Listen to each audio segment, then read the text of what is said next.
오늘의 시간에는요, 스바냐는 어떤 책인가 살펴보고 다시 모여 예배할 날이라는 제목으로 함께 하나님의 말씀 듣도록 하겠습니다. 어느덧 이제 9월도 반 정도가 이제 됐습니다. 벌써 14일이거든요. 9월 14일인데 다음 달이면 추석이 다가옵니다. 평소 이제 거리가 멀어서 또 보고 싶어도 보지 못했던 가족들과 만나는 이런 귀한 시간인데요. 저희도 이제 온라인으로 예배를 이제 드리려고 계획 중에 있습니다. 자세한 건 이제 추석 전주에 저희가 또 말씀을 드리겠지만, 설과 추석, 이것들이 이 명절들이 대부분의 사람들은 좀 즐겁게 기다리는 이런 기쁜 시간이라고 하겠습니다. 평일에 엄청 그저 수고하다가 오랫동안 그래도 최소 3일 넘게 쉴 수 있는 그런 휴일이기도 하지만, 앞서 말씀드렸듯이 이제 보고 싶었던 가족들과 보고 싶었던 사람들과 다시 오랜만에 볼 수 있기 때문에 정말 또 좋은 기다려지는 그런 명절인 것 같습니다. 그런데 언제 이제 신문 기사를 보니까요, 보셨을지 모르겠습니다. 차라리 명절이 없었으면 좋겠다라고 이렇게 생각하시는 분도 계시대요. 명절이 되면 이제 더 그 가족의 빈자리를 느껴서 외로워하시는 분이 계신 거죠.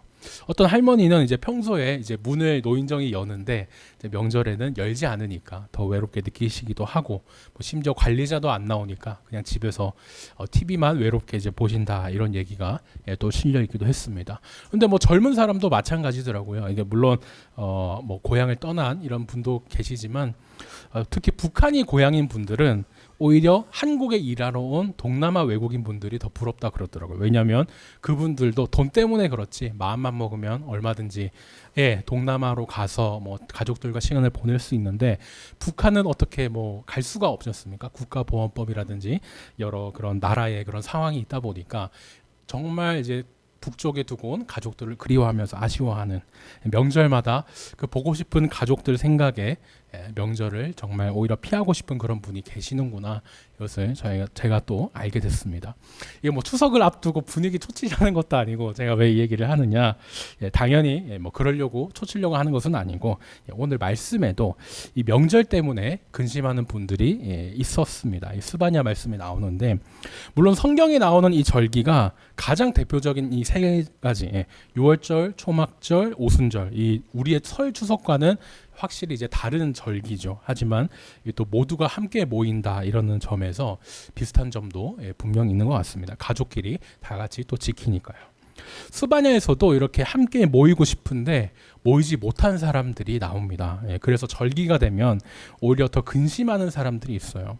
더 행복하게 보내야 될 명절인데 이제 그 가족의 빈자리 때문에 좀 더 허전하게 느끼고 아쉽게 느끼고 또 근심하게 되는 겁니다. 어떤 상황일지 그 오늘 스바냐 말씀 저희가 함께 들으면 좋겠습니다. 지난 수요일부터 저희가 이제 묵상 본문이 스바냐로 들어왔습니다. 스바냐는 당연히 스바냐가 쓴 예언서, 선지서입니다. 선지서, 예언서 똑같은 말인데요. 저희가 이제 요한계시록 사경회 때도 이제 많이 살펴본 이사야, 예레미야, 예레미야, 에가의 예레미야가 포함돼서 이사야, 예레미야, 에스겔, 다니엘, 이렇게 이제 내용이 좀 분량이 많은 것들이 예언서인데, 그 중에서도 이제 분량이 많은 것들을 대선지서, 대예언서 이렇게 이제 분류를 합니다. 그러면서도 이제 내용이 좀 적은 것들은 이제 소선지서, 소예언서라고 이렇게 따로 이제 구분을 하죠. 총 12개인데 이렇게 대선지서, 소선지서로 이렇게 나뉜다는 거, 이것을 저희가 또 알면 좋겠습니다. 소선지서들은 말 그대로 중요해서가 아니고 그냥 양이 적어서 이렇게 소선지서라고 이름을 붙게 됐는데요. 옛날에 이제 유대인들이 두루마리 여기에 이제 성경을 이제 기록하지 않습니까? 그때 12개 이 선지서를 한 두루마리에 몰아서 기록을 했어요. 두루마리 쓰는 그 용량이 이제 정해져 있다 보니까 이제 사무엘기, 열왕기, 역대기 같은 책은 이제 상하로 나눠서, 양이 많으니까 나눠서 이제 적었다면, 반면에 이 소선지서들은 12개를 한 번에 한 두루마리 안에 이렇게 몰아 적은 것이죠. 그런데 그게 단순히 두루마리 값 아끼려고 하나님 말씀을 적는데 아끼려고 하겠습니까? 단순히 그냥 두루마리 값 아끼려고 이렇게 하나로 모여뒀던 건 아닙니다. 예, 이 소선지서의 내용이 다 비슷비슷하기 때문에 이건 오히려 함께 모아서 보면 좋겠다라는 그 의도로 그렇게 이제 모아서 기록을 한 것이죠. 내용이 비슷합니다. 뭐 아시겠지만은 정리하면 너네 계속 이러면서 이렇게 죄 지으면서 살 거야 이렇게 경고하시면서 그렇게 죄 지으면서 네 마음대로 살면은 내가 심판할 거야. 그러니까 지금이라도 정말 심판하시겠다는 것이 아니고 그러니까 지금이라도 제발 정신 차리고 돌아와. 예, 그 사랑으로 심판하신 거였는데 돌아오면은 회복시켜 줄게. 예, 그 마음과 그 내용이 담긴 것이 이 소선지서의 이제 큰 흐름이었고 그렇기 때문에 이걸 하나로 봐서 이렇게 두루마리에 하나로 기록한 거였습니다. 그런데 이제 나중에 이제 말씀이 더 연구가 되기 시작하면서 이 12권을 하나로 이렇게 보는 것보다 이제 각 권을 12개로 이렇게 나눠서 뭐 호세아부터 쫙쫙쫙 하나씩 나눠 가지고 이렇게 보는 것이 더 맞겠다. 그것이 더 성령님의 기록 원리에 맞겠다라고 이렇게 생각하기 시작했습니다. 똑같은 메시지지만 그죠? 말씀을 쓴 사람도 다르고 또 시기와 처한 상황이 다르고 또 전달 방법도 막 다르고 하기 때문에 이것을 이제 나눠서 보기 시작한 것이죠. 보시면 정말 다양합니다. 뭐 하나님이 주신 사명을 그렇게 이제 버리고 도망가려고 했던 요나도 있고요. 그 다음에 창녀와 결혼을 한 호세아도 있고요. 정말 이렇게 다양한 사람을 하나님이 쓰셔서 다양하게 하나님 말씀을 전하게 하셨는데 그 중에 저희는 여기 스바냐를 살펴보게 됩니다. 스바냐랑 스가랴랑 많이 이제 헷갈리시는데요. 두 책 모두 그죠 소선지서 안에 있기 때문에 그렇고 또 서로 이제 학계를 중간에 사이에 두고 붙어 있기 때문에 이제 많이 헷갈려 하십니다. 우리말에서는 특히 이 가운데가 스바냐, 스가랴, 이 바가 딱 그 비읍이냐 기억 차이냐 그것만 있기 때문에 이제 더 헷갈리게 되는 것 같습니다. 근데 원어로 보면요 이게 좀 차이가 많이 나거든요. 제가 좀 설명을 드리고 싶은 것은 스가랴가 신약에서는 사가랴라는 이름으로 그리스식으로 해서 나옵니다. 저희가 침례 요한의 아버지도 나오고 그 다음에 많이 쓰이는 이 사가랴의 이름 이것이 스가랴에서 왔구나. 그것을 기억하면서 야곱을 야고보라고 한 것처럼 발음 차이가 좀 더 이제 생기게 되는데 그것을 기억하면 스바냐, 스가랴 이걸 좀 구분하는데 도움이 되지 않을까 싶습니다. 더 헷갈리신다면은 죄송합니다. 또 다른 이제 차이가 있다면 스가랴는요 여기 학습말 여기 세트 이렇게 같이 있는데 바벨론 포로 이후에 쓰인 선지서입니다. 반면에 오늘 저희가 볼 스바냐는 바벨론 포로 전에 쓰인 마지막으로 쓰인 책이에요. 그래서 성경책에 보면 어떻게 되어 있습니까? 합습, 학습, 말 이렇게 이제 쭉 약어로 오늘 찾으실 때 보시면은 이 순서대로 되어 있는데 괜히 이렇게 된 것이 아니죠. 바벨론 포로 이전에 마지막으로 쓰인 습, 그 다음에 포로에 갔다 와서 이제 기록된 학습, 말 이렇게 이제 기록되어 있는 것. 이 정경의 순서, 그러니까 성경이 이렇게 배치된 순서도 이렇게 의도된 것이구나 저희가 확인해 볼 수도 있겠습니다. 그러면서 이제 바빌론 포로 이전의 마지막 책이 이 스바냐잖아요. 그러다 보니까 바빌론 포로 이후 이 학습말에 이어지기 전에 분위기가 확 바뀌는 이 전환점의 역할도 합니다. 이제 무슨 내용이 있을지 저희가 한 번 더 이제 살펴보겠는데요. 모든 선지서가 그런 것처럼 이제 스바냐도 제일 처음에 누가 이 책을 썼는지 이제 설명을 합니다. 우리나라에서는 이제 비슷한 이름이 있으면 이제 성으로 구분하지 않습니까? 그런데 성경 시대에는 이 구분하는 방법이 두 가지가 있습니다. 첫째는 아버지가 누구인지 밝히는 것이죠. 이사야, 예레미야, 에스겔, 호세아 전부 다 맨 앞에서 아버지가 누구인지 이 선지자가 어느 선지자인지 이제 확실히 소개를 하고요. 두 번째 방법으로는 이제 고향이 어디냐로 또 구분을 할 수 있습니다. 신약에서 이제 예수, 여호수아, 예슈아라는 이름이 너무 많이 쓰이다 보니까 사람들이 나사렛 예수 이렇게 이제 많이 부르지 않았습니까? 그것처럼 고향으로서 이렇게 구분을 할 수도 있게 됩니다. 그런데 오늘 스바냐는요 아버지 이름으로 이렇게 이제 구분을 이제 하게 되는데 그것도 좀 특이합니다. 왜 그러냐? 보통 아버지 이름을 말하고 1세대 조상을 말하고 이렇게 끝이 나는데 이게 오늘 1절을 보니까 4대까지 올라갑니다. 이렇게 길게까지 올라가는 경우가 정말 드물거든요. 분명히 이렇게 스바냐를 기록한 뜻이 있습니다. 왜 그랬을까 보니까 이렇게 쭉쭉쭉 1대, 2대, 3대 이렇게 올라가야 4대까지 가야 누가 이름이 나오냐? 히스기야 이름이 나옵니다. 히스기야 왕이죠. 왕의 친족이구나. 스바냐가 왕의 친족이구나. 그것도 저희가 이제 확인해 볼 수 있겠습니다. 그러니까 내용을 정리하자면요. 스바냐가 언제 누가 썼는지를 저희가 확인할 수 있는데 쓴 것은 요시야 시대 썼습니다. 요시야 왕 때 썼고 쓴 사람은 누구냐? 스바냐인데 이 스바냐가 누구냐? 올라가니까 4대째 위에 히스기야 왕이 있더라. 그러니까 스바냐는 왕족이고 당연히 저희가 스바냐 내용을 보시면은 또 묵상을 하시면서 알게 됐지만 그 당시의 나라의 정치라든지 아니면은 그 여러 상황을 정말 자세히 알고 있습니다. 어떻게 알 수 있었느냐 의심할 수 있지만 스바냐가 왕족이었기 때문에 그만큼 왕궁에도 쉽게 드나들 수 있었고 모든 그런 정치적인 소식이나 이걸 들을 수 있었기 때문에 하나님이 또 스바냐를 들어서서 선지자로 이렇게 사용을 하신 거죠. 요시야와 히스기야 또 공통점이 있습니다. 뭐냐면 둘 다 우리 이래서는 안 된다. 말씀대로 살아야 돼 하면서 종교 개혁을 일으켰죠. 1절만 봐도 스바냐가 좀 어떤 식으로 흘러가겠구나. 이것을 저희가 또 감을 잡으실 수 있겠습니다. 제가 주보에 이제 표를 가져왔는데요. 이제 페이지가 여러 있습니다.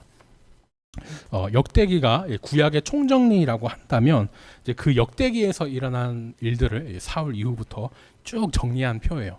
이스라엘이 망하고 또 포로로 잡혀가기 그까지의 이제 일들이 이제 순서대로 이제 쫙 사건들이 이제 정리되어 있습니다. 내일부터 저희가 이제 역대하로 또 본문이 시작되는데 이제 그때 참고하면서 읽으셔도 좋겠고요. 오늘에서는 더 집중해 볼 것이 스바냐가 언제 기록되었는지도 여기 표시가 되어 있습니다. 보시면은 요시야 앞에 이렇게 굵은 선을 제가 이렇게 그어놨거든요. 이때가 바로 스바냐가 기록된 때입니다. 보시면은 히스기야 있고 히스기야 뒤에 므낫세 아몬이 악한 왕들 둘이었는데 므낫세 아몬이 악한 왕이 통치하고 나서 다시 요시야의 시대가 됐는데 요시야가 8살에 이제 왕이 되거든요. 아직 힘이 없습니다. 나중에 가야 성전을 보수하고 더 율법책도 발견해서 이제 더 종교개혁을 일으키고 하지만 아직까지 그러니까 스바냐가 기록되고 있을 시대에는 아직 요시야가 너무 어려서 종교개혁은 일어나지 않았다. 지금 시대가 어느 시대고 스바냐가 언제 이것을 기록했는지 그것을 저희가 또 확인할 수 있으면 좋겠습니다. 스바냐 입장에서는요, 이제 히스기야 할아버지가 제가 편의상 얘기하겠습니다. 히스기야 할아버지가 종교 개혁을 이렇게 탁 일으켰습니다. 제대로 잘못된 거 바로 잡고 이렇게 탁 했는데 이제 스바냐서를 이제 기록할 때는 요시야가 지금 이렇게 다스리고 있죠. 아직 힘은 없기 때문에 종교 개혁은 이제 요시야가 아직 하지 않았습니다. 근데 보시면은 그 전에 표를 보셔도 아시겠지만 북이스라엘은요 이미 망하고 없어요. 남유다는 이제 요시야 이전에는 또 므낫세, 아만이 이렇게 악한 왕들이 다스리고 있었는데 나중에 이제 하나님께서 남유다가 망한 거는 이 므낫세 때문이다라고 얘기할 정도로 정말 악한 왕이었습니다. 아몬도 이제 어지간히 악했는지 자기 밑에 이제 신하에게 구데타로 이렇게 죽게 되는데요. 악한 정권에 의해서 나라가 정말 이렇게 어수선한 이런 상황에 스바냐가 오늘 말씀을 썼구나. 이것도 저희가 볼 수 있겠습니다. 스바냐라는 이름은요. 여호와께서 숨기신다라는 그런 뜻을 가지고 있습니다. 숨바꼭질 하시는 것도 아닌데 왜 그러실까? 어디 내놓기 부끄러워서 감추이고 이런 거는 더더욱 아니겠죠. 악한 왕이 다스리는 시대라고 제가 말씀을 드렸는데 그 시대에 하나님이 숨겨주시는 겁니다. 뭔가요? 보호해 주시는 거죠. 스바냐가 활동하기 80년 전에 이미 북이스라엘이 아수르에 의해 멸망을 했습니다. 그런데도 악한 두 왕은 그걸 보고 깨닫는 게 없어요. 하나님 말씀대로 살지 않고 오히려 우리가 저기 아수르가 더 잘 나가는데 아수르의 그런 비결이랄까 쟤네들이 무슨 신을 섬겨서 저렇게 잘 나가는지 알아보자 하면서 그 아수르 따라서 우상을 섬기고 막 하나님 말씀을 떠나서 막 그렇게 살게 되면서 이제 벌을 받아 이제 망하게 될 그런 내용이 또 이어집니다. 남유다는요 그래도 히스기야 때는 정신을 차리고 막 하나님을 찾았습니다. 그런데 그 뒤에 므낫세하고 뒤에 아몬하고 다 이렇게 다른 왕들이 이제 이렇게 나와 있지만 악한 왕으로서 하나님을 다시 저버렸죠. 마치 이제 일제 시대 좀 친일파 이런 것처럼 이제 아수르가 얼마나 강력한지 보고 막 이제 막 모든 것을 좀 가져오고 뭔가 이렇게 붙어서 이익을 취하려고 한 겁니다. 하나님이 아니라 어떤 신을 믿기에 저렇게 강할까?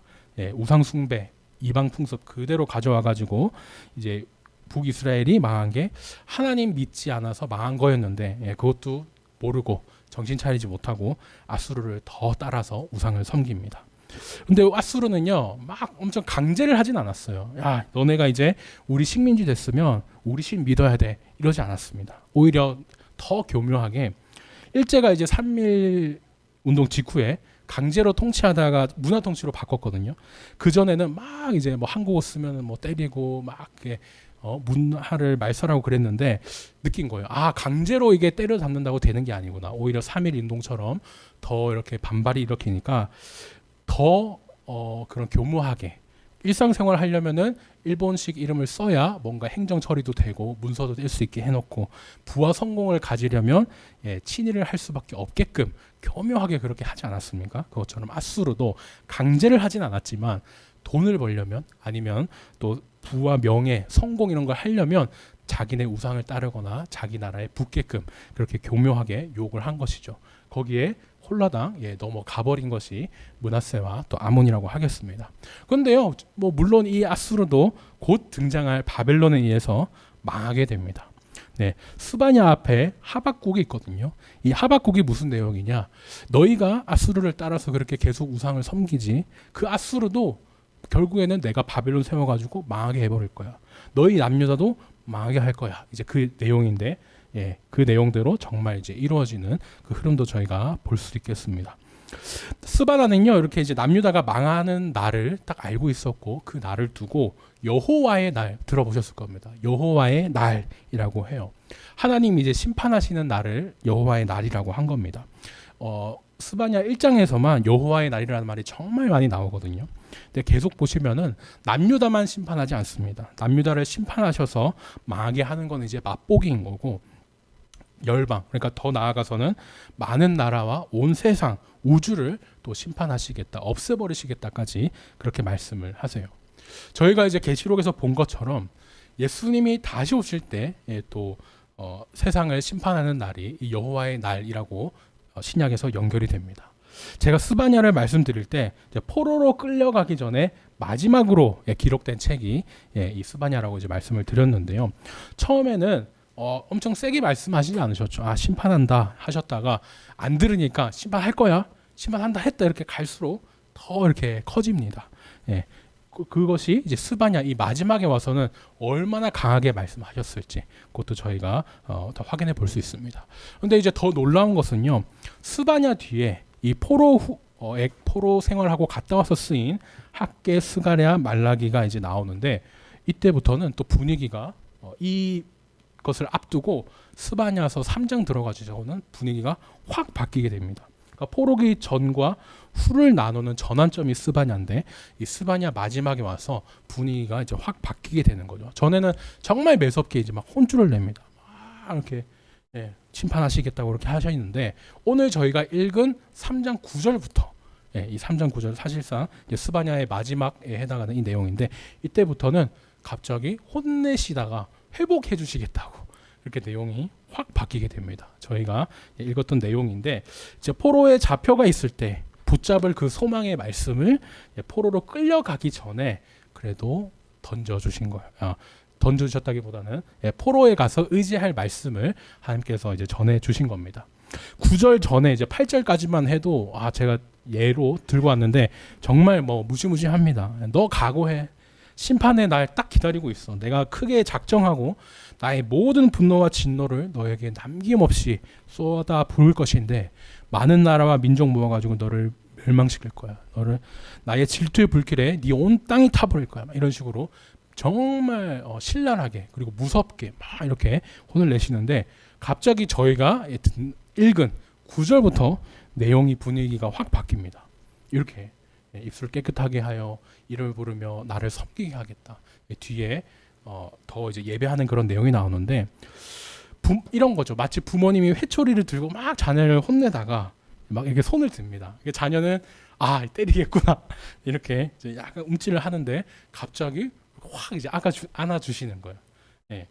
자녀가 이제 어리둥절하겠죠. 이전에는 그 전에 이제 막 이제 혼낼 때는 사실 뭐 땅에 이상한 무늬 보면서 이렇게 듣지도 않고 막 이렇게 딴짓 하다가 그렇게 부모님이 하시니까 더 집중해서 부모님 말씀을 듣고 또 나중에 그 사랑을 깨닫고 또 돌아오게 될 텐데요. 오늘 말씀도 그렇습니다. 전혀 예측하지 못한 그런 상황에서 구원과 용서의 말씀을 탁 던져 주시는 거예요. 이렇게 이제 분위기가 확 바뀌는데 물론 스바냐만 그런 것은 아닙니다. 다른 선지서에서도 이렇게 분위기가 바뀌는 경우는 많지만 스바냐가 포로로 끌려가기 전에 쓰인 책이잖아요. 그러니까 이렇게 분위기가 바뀐 게 학계, 그 다음에 스가랴, 말라기까지 이어진다는 점에서 저희가 또 중요하게 살펴보면 좋겠습니다. 오늘 갑자기 분위기가 바뀐 9절 말씀, 그래서 정말 중요한데 어떻게 바뀔지 또 한번 살펴보겠습니다. 9절에서는요, 이제 하나님께서 여러 백성의 입술을 깨끗하게 하셔가지고 다 함께 그렇게 예배드리도록 하십니다. 남유다는 이제 바벨론에 의해서 망하게 되는데 지금 입술을 깨끗하게 한다 하시잖아요. 입술을 깨끗하게 하시는 것, 이거는 바벨탑과 또 상관이 있습니다.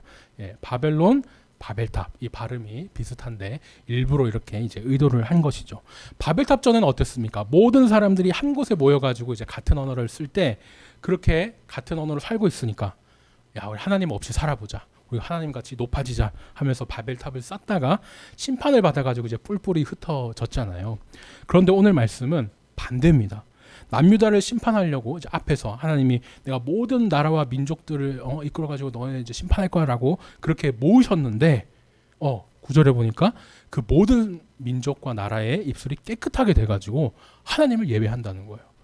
이렇게 혼내려고 심판하려고 모였는데 갑자기 예배하는 모습으로 확 바뀌게 됩니다. 9절에서 한 가지로 이 말은 이제 원어로 보면은 한 어깨로 이 말입니다. 그러니까 모든 나라가 똑같이 마치 이제 어깨 동무를 나란히 한 것처럼 이렇게 하나가 되어서 하나님을 이제 예배한다는 이제 뜻이죠. 이게 어깨 동무에서 예배한다, 이게 좀 느낌이 이상한데 그만큼 이제 누가 더 위냐 할 것 없이 유대인이 더 뛰어나고 이방인이 못하고 그런 것 없이 동등하게 하나 되어 예배한다는 뜻입니다. 모든 나라와 민족이 하나님 앞에 이제 같은 마음으로 또 같이 예배드리러 나온다는 것을 저희가 볼 수 있고요. 10절에서는 이제 하나님이 흩으셨던 딸이 예배하려고 예물도 이렇게 들고 나옵니다. 이 딸은요 정말 이제 멀리에서 오는데요. 구스 강 건너편에서 옵니다. 성경에 나오는 구스는요 지금 이집트보다 더 밑에 있는 에티오피아입니다. 제가 주보에도 그림을 여기 이렇게 들고 왔는데 신약에서는 에티오피아를 에티오피아 이렇게 부르죠. 구약에서는 구스가, 이제 신약에서는 에티오피아, 구스, 에티오피아 다 그냥 같은 말이라고 생각해 주시면 좋겠습니다. 당시에는 고대 시대잖아요. 그래서 구스라고 하면은 이스라엘에서 가장 먼 곳이고 또 사람이 흑인이었던 곳이기 때문에 정말 우리와 다른 종족이고 사실상 땅끝이 이제 구스라고 생각을 했습니다. 그러니까 사도행전에서 빌립이 에티오피아 내시에게 복음을 전할 때 그것이 정말 땅끝까지 복음이 전해진다고 했는데 정말 땅끝까지 복음이 전해졌구나 하는 것을 또 알게 해주는 내용이 되죠. 구스는 땅끝, 이 생각을 저희가 보면 좋겠는데 여기서 흩은 자는 그냥 또 흩은 자가 아니고 흩은 자의 딸입니다. 개역 개정은요, 이 곧이라는 말을 써가지고 내게 구하는 백성들, 그러니까 이방인들이 막 이렇게 예배드리려고 이제 모인 백성들하고 내가 흩은 자의 딸이 같은 것처럼, 곧이라는 단어를 이제 써가지고 같은 것처럼 이렇게 해놨지만 사실 원어에 보면 이 곧이라는 말이 없습니다. 그래서 세번역에서는 이 곧이라는 말을 빼고 그냥 쉼표로 썼죠. 에티오피아 강 너머에서 나를 섬기는 사람들이 있고 또 내가 흩어보는 사람들이 있는데 그 두 사람들이, 서로 다른 두 사람들이 하나님 앞에 이제 예배 드리려고 예물 드리러 나온다, 이렇게 말씀을 합니다. 내용이 복잡하죠. 제가 정리해 보겠습니다. 스바냐 3장에서는 하나님이 이제 심판을 하세요. 여호와의 날에 이렇게 심판을 하십니다. 그런데 그 심판 날에 막 이렇게 벌 받을 줄 알았는데 하나님이 오히려 그 날을 모든 사람들이 모여서 예배하는 날로 확 바뀌어 버리셨어요. 회복하시고 복을 주시는 날로 그 형벌의 날을 바꿔버린 것이죠. 모두가 하나 되어 그 예배를 드리는데요. 구스, 여기 에티오피아 땅끝에서 복음을 듣지 못했던 이방인들도 복음을 들고 나오고요. 여기 또 개역 한글에서는 딸이라고 나와 있는데 딸이 누구였습니까? 시온의 딸이죠. 고향을 떠나서 땅끝까지 흩어진 탓에 그동안 보지 못했던 우리 민족들, 딸, 우리 가족들, 유대인들도 와가지고 함께 예배한다는 것입니다. 그러니까 유대인과 이방인이 함께 나와서 예배 드리는 것이고, 그동안 함께 예배 드리고 싶어도 예배 드리지 못했던 그런 사람들과 함께 다시 모여서 예배 드리고 있다. 이렇게 여호와의 날에 다 함께 보지 못했던 사람과 모여서 다시 보면서 예배 드리고 있다라고 할 수 있겠습니다. 하나님이요, 이 멸망의 날을 복된 날로 확 바꾸어 버리신 거예요. 지금 저희도 마찬가지죠. 구약의 여호와의 날, 이것이 신약의 우리에게는 예수님 다시 오시는 날, 천국이 완성되는 그 날이 될 텐데, 예수님이 다시 오실 때 하나님께서 모든 사람을 심판하십니다. 무덤에 누워 있던 자도 일어나고, 당연히 요즘으로 치자면은 이제 화장했던 사람도 새 몸을 입고 심판을 받게 되는데요. 세상 사람들에게는 그 날이 너무나 무섭고, 이제 심판받아서 지옥에서 영원히 벌받으며 살 그 재판을 받겠지만, 우리 믿는 사람에게는 그날은 칭찬받고, 아이고 참 고생했다, 내가 다 안다, 이제 나와 함께 쉬자, 이제 같이 예배하자, 그런 복받을 날이 되게 됩니다. 오늘 말씀에서 하나님은요, 이 구스 땅 끝까지 이제 쫓겨나서 함께 예배하지 못했던 가족들, 또 유대인들이 다시 하나로 모여 예배할 것을 말씀합니다. 회복되는 것인데요. 신약의 우리는 이제 이 땅을 떠나서 그동안 함께 예배 드리고 싶었고, 또 보고 싶어도 보지 못했던 분들을 천국에서 다시 만나게 됩니다. 하나로 모여서 예배할 날을 기다리게 되는 거예요. 물론 저희는요, 늘 영으로 하나 되어서 예배 드립니다.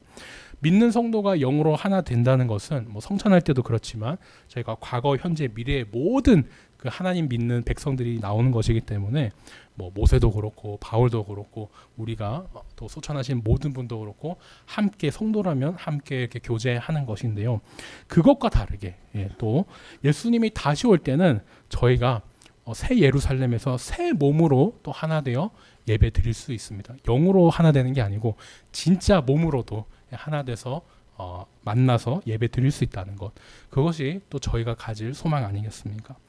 정작 천국에서는 물론 하나님이 계시니까 뭐 가족이 누구냐, 아니면 또 말씀에 나온 것처럼 재혼한 여인은 누가 남편이냐, 막 그런 것들이 전혀 중요하지는 않습니다. 하지만 그래도 이 땅에 사는 우리에게는 보고 싶은 사람 다시 보면서 또 함께 모여서 예배드릴 수 있다는 것, 그것이 얼마나 큰 또 위로이고 소망인지 저희가 알게 됩니다. 하나님의 회복은요, 계속 됩니다. 죄를 지은 거 용서도 해주시고 수치를 당하지 않게 해주세요. 그런데 보시면 아무나 뭐 그렇게 용서해 주신 건 아닙니다. 교만한 자들, 하나님 없어대 하면서 하나님 믿지 않고 막 그렇게 자랑하는 자들은 용서를 받지 못해요. 하나님이 필요하지 않다고 하나님을 믿지 않는데 어떻게 하나님이 용서를 해주시겠습니까? 하나님은 그런 교만한 자는 제거하여 버리세요. 이제 남는 것은 곤고하고 가난한 백성들 뿐입니다. 하나님께서 이제 여호와 하면 출애굽기의 구원, 그것을 반드시 생각해야 되는데, 하나님께서 구원의 이름, 그 여호와의 이름으로 이 남은 자들을 보호해 주세요. 11절에 관해서 제가 중요하기 때문에 하나만 더 말씀드리고 마치려고 합니다. 제가 스바냐가 이제 포로로 끌려가기 전후에 그 전환점이 된다고 말씀을 드렸는데요. 그 전환점에서 하나 또 중요하게 바뀐 것이 있습니다. 뭐냐면 대부분의 구약에서는요, 이제 복 받았냐 아니면 복을 받지 못했냐, 그 기준이 창세기만 봐도 인구와 재산이지 않습니까? 가족의 수가 많고 뭐 가축의 수가 많고 이것이 잘 사는 것이고 복을 받은 사람이다, 그렇게 봤습니다. 뭐 잘 살고 이런 사람들은 하나님 복이 내려주셨구만. 쫄딱 망한 사람은 저 사람이 죄를 지었으니까 하나님이 심판하셨네, 그렇게 많이 봤습니다. 괜히 창세기에 아브라함에게 많은 자손을 주겠다 하셨고, 그게 가장 대표적인 복이었기 때문에, 또 이집트에서 고난받는 이스라엘 백성이 인구가 많아진 게 아니죠.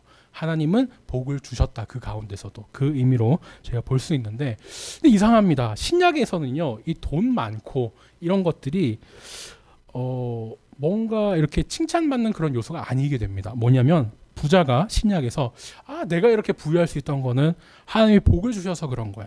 나는 신앙생활 잘한 사람이고 나는 의로운 사람이야. 이렇게 비춰지면서 교만한 자, 즉 또 부자를 예수님이 혼을 내시죠.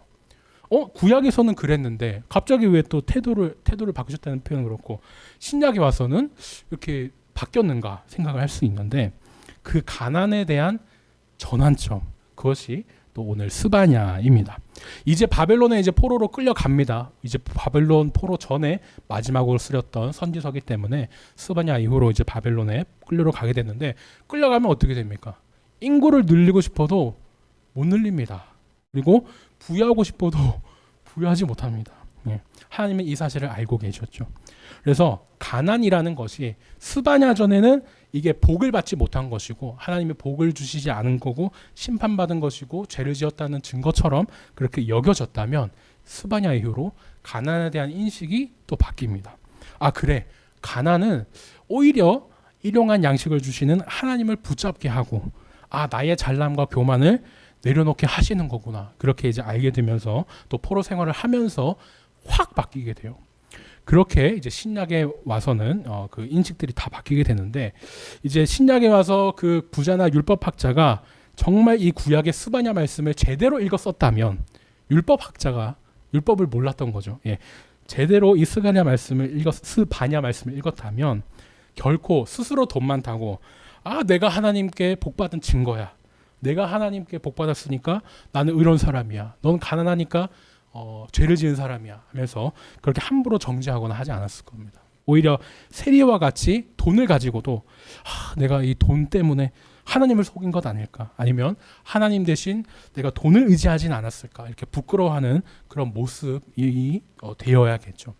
물론 이제 또 부자 자체가 나쁜 것은 아닙니다. 마가와 루디아 같이 이제 가진 재산을 복음을 위해서 쓰는 경우도 많기 때문에 저는 이제 다들 부자가 되었으면 좋겠어요.